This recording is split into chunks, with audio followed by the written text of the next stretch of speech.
Good evening. I'm Teresa Skubik, and this is Forum Daily for Wednesday, November 27th. We begin tonight in Israel, where a ceasefire between Israel and the Lebanese militant group Hezbollah appears to be holding. Now to the ceasefire agreement. As you know, the agreement in Lebanon came into effect this morning. From Israel's perspective, we certainly will adhere to the agreement, as the Prime Minister has made very clear the length of the ceasefire depends on what happens in Lebanon. We will adhere to the agreement, but we will also enforcement. The key is enforcement. That's where these agreements have fallen in the past, enforcement. We will respond forcefully to any violation. With the US's full understanding, Israel maintains full freedom of military action. So if Hezbollah violates the agreement and tries to again rearm itself, we will defend ourselves. If it tries to rebuild terrorist infrastructure near our border, we will defend ourselves. If it launches a rocket, if it digs a tunnel, if it brings in a truck carrying rockets, we will defend ourselves. Israel will respond forcefully to any violation. Thousands of residents in cars loaded with belongings streamed back towards southern Lebanon this morning, despite warnings from the Israeli and Lebanese military that they stay away. Israeli citizen spokesperson Jonathan Elgari joined us for more on the ceasefire. The ceasefire was announced, but it didn't really end the war, because now there's another job to be done, and that's to make sure that Hezbollah wouldn't regain back their powers, wouldn't regain back their military operation system and also wouldn't rearm and rebuild their infrastructure and terminals that they did before. And that's something that is super important. We're going to see this 60 upcoming days. It was already, you can say, there was already a breach of the ceasefire when Hezbollah got closer to the Israeli border a few times this morning, when the IDF replied back to make sure that they wouldn't get any closer and they would go out of the scenery. And that's something that it should check what's happening. Also, Hezbollah started this war on October 8th by targeting all of Israeli civilians. There was more than 60,000 Israelis displaced from their homes and had to flee inside of Israel because of Hezbollah threats on their lives. And that's something that we can't be sure if they can return back now home. They can't return home yet, because we need to make sure that Hezbollah wouldn't resettle again on the border, wouldn't regain back its powers, and to make sure that they are not able to yet again harm Israeli civilians like they did in the, you can say, 1 year and 2 months of October 8th, when Hezbollah decided to attack Israel. Hezbollah was hit really hard in this war, and you can say that they were back to pre-2006 capabilities. But it's also something that Israel is really looking forward to see the Lebanese side getting into action, actually putting Lebanese military on the border, making sure that Hezbollah gives away its weapons, because this is what the agreement is built on. This is what the ceasefire agreement says, that the 1701 UN resolution that was built in 2006 and was agreed on by the Lebanese government is now agreed upon also by Hezbollah. And that's a huge difference. But it's up to the Lebanese government, on one hand, to make sure that Hezbollah dismantles and gives their weapons, or the rest of their weapons, to the Lebanese governments, and don't rearm again, don't rebuild their infrastructure by the Israeli border. And the second request, and what Israel demands, is to have freedom of action if Hezbollah starts to regain back its powers, because Israel can't agree that Hezbollah will rearm again and threaten again any Israeli civilians. Let's not forget, Hezbollah planned to do the same thing that Hamas did on October 7, just in a bigger scale. And that's something that Israel has prevented as of now. And we need to make sure that Israel maintains, that capability, that Hezbollah wouldn't be able to do that in the future. And in Gaza, the Israeli military today confirmed that a senior terrorist in Hamas's Gaza City Brigade sniper unit was killed while using a former school as a shelter. The military said that Mumin al-Jabari directed and carried out terror attacks against IDF troops in the Gaza Strip and stored a large amount of weapons in the room in which he operated. The IDF explained that various steps were taken to protect civilians in the airstrike, including the use of precise munitions, aerial surveillance, and additional intelligence. Stay with us. When we come back, we'll be taking a look at the growing debate over how Canada should respond to Donald Trump's tariffs announcement. Don't go anywhere. We'll be right back.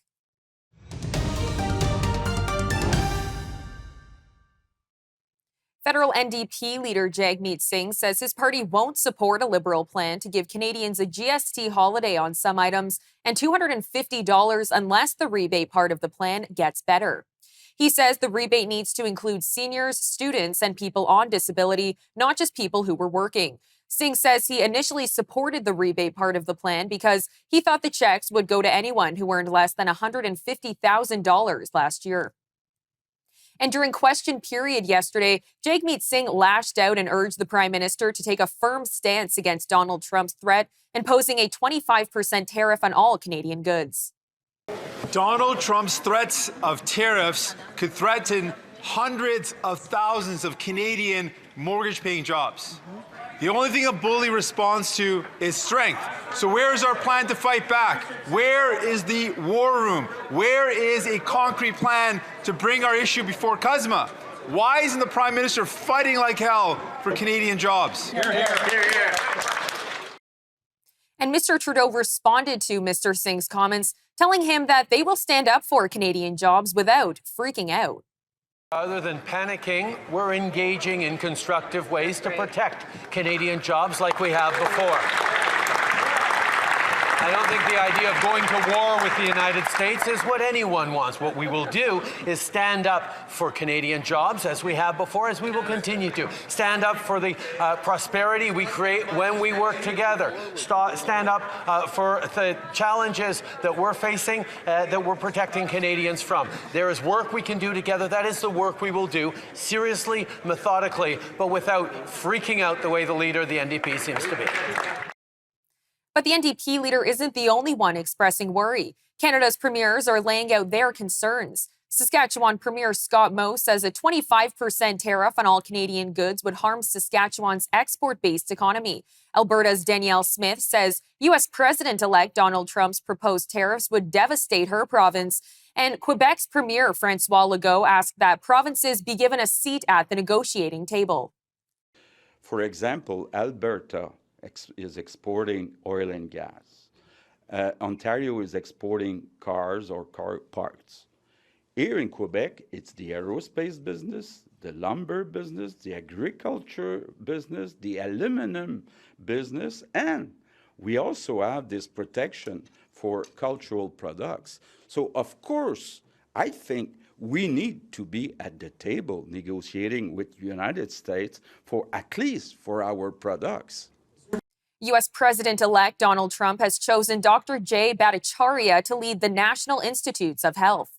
The physician and professor at Stanford University School of Medicine is also a critic of pandemic lockdowns and vaccine mandates. He promoted the idea of herd immunity during the pandemic, arguing that people at low risk should live normally while building up immunity to COVID-19 through infection. The NIH funds medical research through grants to American institutions and also conducts its own research with thousands of scientists working at its labs in Maryland.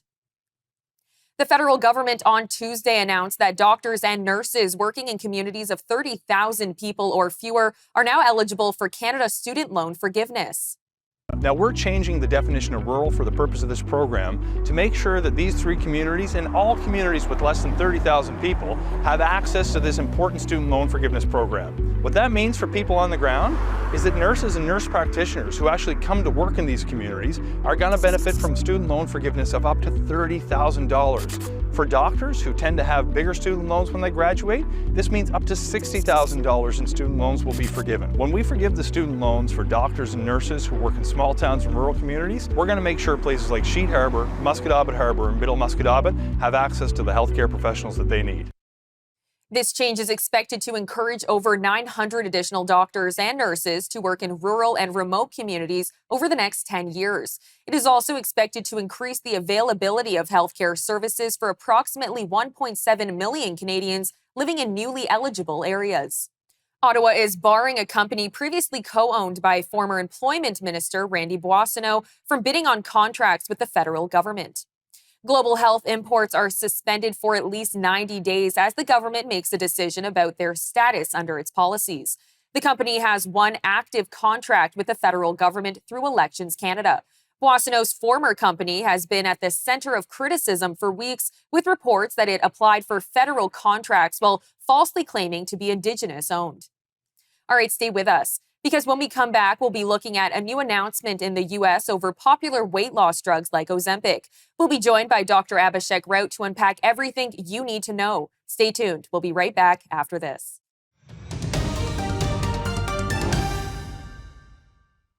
On Tuesday, the Biden administration announced a new proposal that millions of Americans with obesity could soon gain access to popular weight loss drugs, including Wegovy and Ozempic, through Medicare and Medicaid. Well, the rule would give millions of people access to weekly injectables that have helped people shed pounds so quickly that some have labeled them miracle drugs. It would cost taxpayers as much as $35 billion over the next decade. The Department of Health and Human Services aims to make these costly medications available to a broader population, sparking a debate about its potential effect. I'm now joined by Dr. Abhishek Rout, Medical Director at Appletree Medical Group. Dr. Rout, thank you for joining me today. Great to be here. Now, what is your impression of the U.S. potentially covering weight loss drugs under Medicaid and Medicare? And do you think Canada should follow the U.S.'s lead and do the same? Well, I think it's a significant and very positive step for the United States to look at these drugs and get coverage under Medicare and Medicaid. Now, as we know, obesity is a chronic condition that can lead to numerous health issues, so diabetes, heart disease, and hypertension. And the idea is by providing coverage for these medications, the United States is really acknowledging the importance of treating obesity as a very serious health condition and making those changes for them. On the Canadian front, 30% of Canadian adults have been obese, with an additional 36% classified as overweight. Just like in the United States, for us as well, type 2 diabetes, cardiovascular disease, certain cancers and chronic conditions are all affected by obesity. And certainly it increases the risk of mortality as well. So for Canada, definitely worth considering. Currently, these drugs are available but not covered by any provincial drug plans, which makes it very expensive for patients. So I think Canada should look at considering it after doing a risk-benefit analysis, of course, with the costs. Now, Ozempic is a drug that's originally designed for diabetes. How is it helping people lose weight? Yes, that's interesting. So what we found with these class of medications, these GLP-1 receptor agonists, was that they did a few things that we didn't expect. So first, we did expect them to increase insulin secretion, which stimulates the pancreas to produce more insulin. This brings down the blood sugar levels. What we did find, though, is a delayed stomach emptying. And so by slowing down the emptying of the stomach, it makes you feel full for longer periods. It seemed to reduce hunger directly. GLP-1 receptor agonists reduced appetite by acting on the brain's hunger centers, and it decreased glucagon secretion, which is the amount of glucagon you have. It will increase your blood sugar levels. So by these mechanisms, it was very helpful for diabetes, and of course, it was found to be very helpful for weight loss as well. Now, you did touch on how this is very exciting news for the U.S., but with every drug, there is a side effect or a risk. What are the risks of using drugs like Ozempic? That's right. So, I always shy from when people say miracle drugs because there's a pill for every ill and also an ill for every pill. And Ozempic is just the same as others. We do have our common side effects like nausea, diarrhea, constipation, fatigue, and dizziness. But the ones that we really worry about are the severe or serious side effects. There is a risk, although small, of pancreatitis, where it's the inflammation of the pancreas, which can be very, very severe. We do have concerns about gallbladder disease and kidney problems as well. Not to mention, there have been some animal studies suggesting a potential risk for thyroid cancer. This is still being studied in humans as well. Now, I do want to just go back to you using the phrase miracle drugs. A lot of people have been referring to Ozempic as a miracle drug, and it's actually helped U.S. obesity in its decline for the first time ever because of Ozempic. What do you make of these claims? So it's great to look at the big picture when we look at these claims of decrease. So the United States had a rate of 41.9% during 2017-2020. That decreased to 40.3%. So it's a 1.6 percentage drop. It's a big drop still, and we shouldn't ignore it. But certainly the concern is that we haven't seen this gigantic drop that we expected, and maybe these changes in legislature will bring us that drop there. But I'm always wary of using miracle drugs here until we see strong evidence of a big change here. Now, we do just have under a minute, but a lot of people have been seeking out treatment with these drugs. At what point is someone a good candidate for something like Ozempic? Ozempic's become a bit of a fad where people are just kind of taking it to take it. Who's the right person to be taking it? That's right. So I think that's what we see with most medications after a while as well, where you will find people who take it for the sake of taking it. I think Ozempic, we've got to be very specific with it, even for coverage issues or otherwise. Typically prescribed now for diabetics, but also for adults with obesity, BMI of 30 or higher.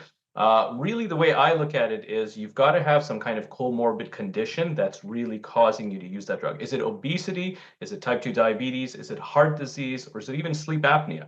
If you have a comorbid condition that's working that way, then it makes sense to look at Ozempic, because then you've got a good risk and benefits analysis to see whether it would be helpful for you.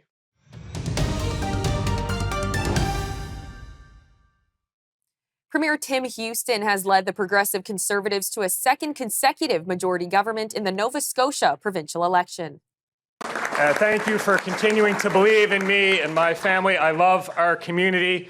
I love how supportive you are of me and my entire family. I just love it. Your kindness means an incredible amount to me, to my entire family, and I look forward to continuing to serve you for 4 more years. Houston says his party has won at least 42 of the legislature's 55 seats because it has a record and a clear plan to move the province forward. Dr. Cynthia Alexander, a professor in the Department of Politics at Acadia University, joined us this morning to unpack the results of the election. Not only did Tim Houston win, he won with a landslide. This is distinctive within the Canadian electoral scene, given the elections that we saw in British Columbia, where the incumbent lost some seats, given what we saw in Saskatchewan, where the incumbent leader lost some ground with his majority, and given what we saw next door in New Brunswick, given that Premier lost his government majority and also lost his seat. And we have, of course, in New Brunswick, for the first time ever, a female premier. And so to see the strong support for Tim Houston and for his mandate, his vision, and I think one of the things that he said it's that he's going to do more and go faster, which is interesting. The close watch was looking at how would this play out? And we're still, of course, votes are still being counted as we speak right now. And we'll see whether he moves beyond 39 seats. I think there are 3 more seats that he stands to gain. And of course, we see that for the first time, we have a female leader of the official opposition, the NDP, led by Claire Sheridan. Under the leadership of Zach Churchill, the provincial Liberals had a strong platform, which they offered to Nova Scotia, a very detailed platform that covered everything from the impacts of the climate crisis and the need for coastal protection, for example, to the housing crisis, to the healthcare crisis, and even delved into the epidemic of gender-based violence, which was agreed upon by all parties in September. So such a detailed platform. But I think what it came down to is that Nova Scotians were looking for straight bread and butter issues. So they were looking at affordability. I asked my students, for example, in class yesterday, when you think about the climate crisis and when you think about other policy issues, what is first on your mind? And as much as youth are concerned about the climate crisis, their number one concern overall in class was affordability. And so I think that looking at Tim Houston, people saw a a leader who promised to do more, to do better, who promised to serve every Nova Scotian. And Zach Churchill, we saw, took the loss with grace, took full responsibility for it. And I think what we have to look at here is the leadership of Claudia Chender. Immensely personable. I think all three of these major party leaders are immensely personable. There's a certain civility to Nova Scotia politics. But I think the fact that the NDP did so well, made so much gain, and that the Liberals lost so astoundingly is something that merits more reflection on. I'm going to want to see, as the details come in, what the official voter turnout is, because that is also problematic. As you know, this election was called 7 months early. There was only a 4-week period. We have a lot of universities in Nova Scotia, for example, but it's also exam time. Students are stressed, exhausted. They follow the news on social media, and if their algorithms don't lead them to follow electoral issues, they wouldn't have known much about this campaign. Similarly, with seniors, there are also issues given that Nova Scotia election decided not to provide printed voter cards, they say because of the impending mail strike at the time. But when we look at who votes in 2021, senior citizens, those over 65 or 65 and over, were 35% of the vote. And it may have been a struggle for those senior citizens to get out to vote. I'm Teresa Skubik. Good night, Canada.